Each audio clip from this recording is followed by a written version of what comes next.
All right, guys, what we're going to do, we're going to actually parallel park, and Safety Town is really cool. I'm going to get out and show you, and then I'm going to get back in the car. But now that we're driving 2 kids, we can actually do this because we can get down here. When you come into Safety Town, and we've been in here before, they actually have their parallel parking space. It's like curved in. So you're not having to park behind vehicles. You are parking in a curved in area. But if this were a car here, this stick cone right here, this represents the front end of the car that we're going to park in front of, and the stick cone up here represents the rear of a car that we're going to park behind. Now see, it's a huge area, so you have plenty of room to maneuver to get in here. All right, now I'm going to get back in the car, and then Miss Lambert is going to parallel park. Everybody that teaches this. So when did you retire? Okay, so you know my friend Natalie Nolan. Oh, kinda. They use different cues when they're teaching it. And sometimes, you know, you guys, even when we cue stuff to get you to do things, we're not saying it in a way that you understand, just because everybody learns differently and everybody teaches differently. So when I teach the skill, some of the cues that I use is I tell the students to pull up alongside of the space, so you're about 2 feet away from the cars, and then you're going to go up so the rear window back here, the back of that rear window is even with that cone. Miss Lambert teaches it to go just past it, right? Just past the window. So it was almost like if you had your gas tank on that side of the car, it would be even with your gas tank.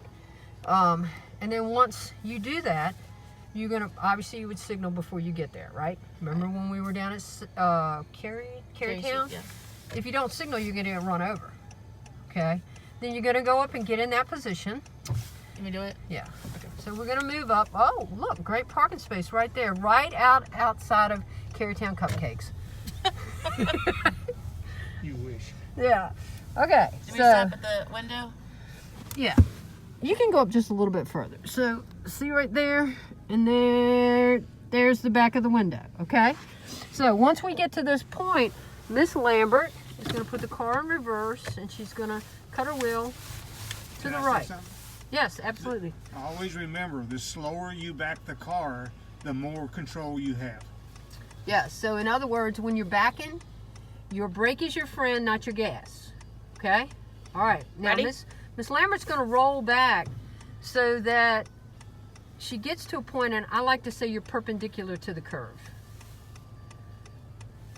So she's still backing, and right out, go a little bit further.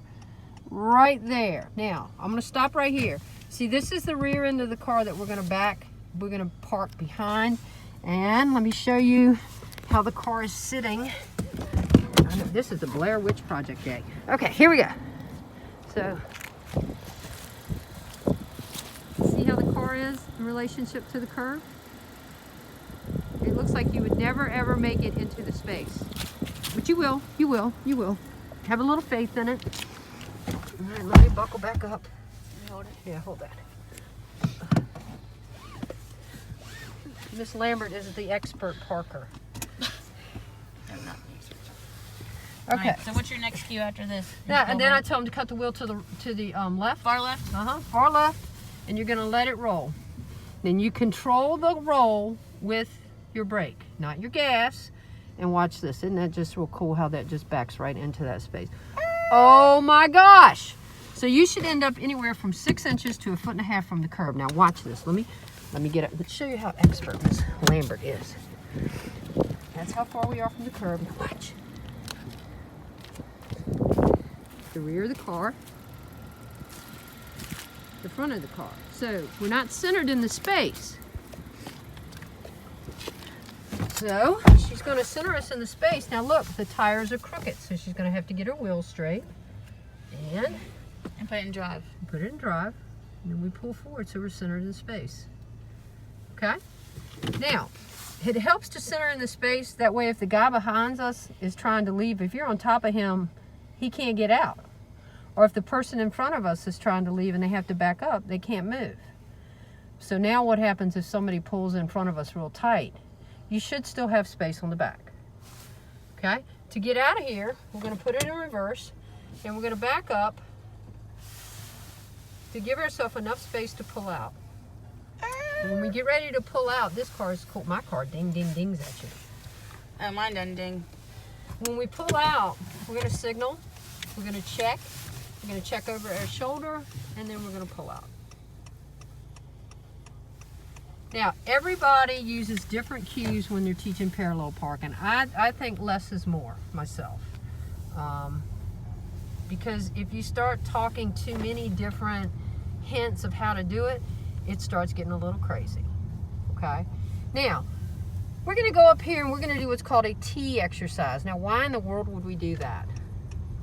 Okay, this lets us know how you handle the car backing. And we typically do this exercise before we do the parallel parking, because if you can't back this way, we're going to have issues when you're backing parallel parking.